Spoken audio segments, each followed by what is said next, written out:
से क्या है कि हम अगर अपने सत्पुरुषों के मार्ग पर नहीं चलते हैं या नहीं उनके एहसानों को मानते हैं तो फिर हम इस अवस्था के तरफ हम भूल जाते हैं और हमें पता नहीं होता कि हम जाए कहाँ रहे हैं, चल किस अवस्था पर रहे हैं, ये हमें मालूम नहीं होता, चलते रहते हैं।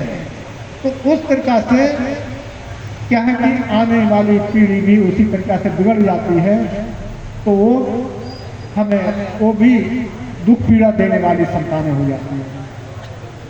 तो इस प्रकार से जो बाबा साहब ने हमें स्वतंत्रता या संग्राम दिया, वो संग्राम वो है कि हमें सुख देने वाला है, लेकिन हमें जैसे कोई मानो भूख लगी है, प्यास लगी है, पानी चाहिए या खाना चाहिए, खाना हम बनाएंगे भी नहीं, खाना का कोई मटेरियल आकर के भी नहीं रखेंगे और खाना चाहिए तो खाना कैसे मिल जाएगा, इसलिए भूख से तड़पते रहेंगे।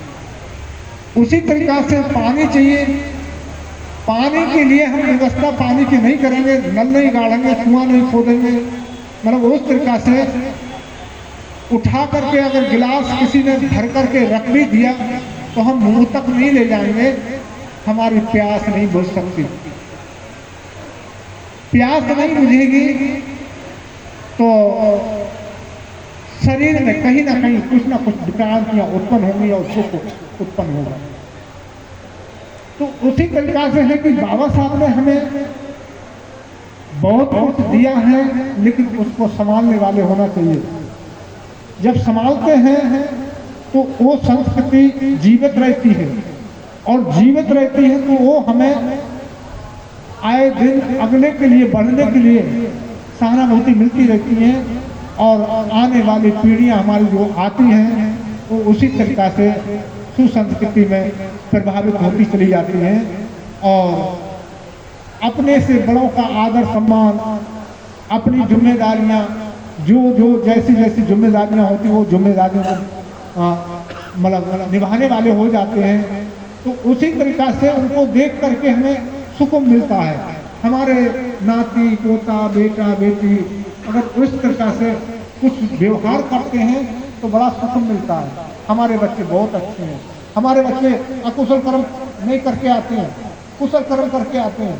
इस तरीका से बड़ों की सेवा करते हैं, कहीं ना कहीं अनुशासन का पालन करते हैं, और अपने आय प्राप्त करने के लिए उन्होंने अपने शिल्प कलाओं को अर्जन कर रखा है।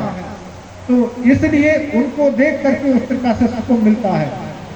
तो सुकून ये तभी मिलेगा जब हम इस तरीका से धार्मिक प्रवृत्ति में ढलेंगे, धर्म को जानेंगे, धर्म के आधार पर चलेंगे, तब तो आने वाली पीढ़ी उस प्रकार से धार्मिक होगी, और उस प्रकार से हम बाबा साहब के मानने वाले कहलाएंगे।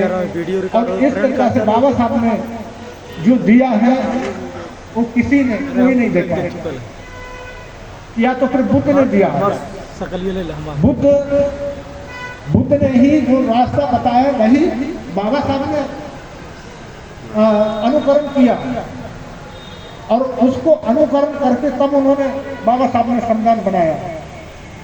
तो हम ऐसे सत्पुरुष की जयंती मना रहे हैं, और इस जयंती का मकसद क्या होता है मनाने का?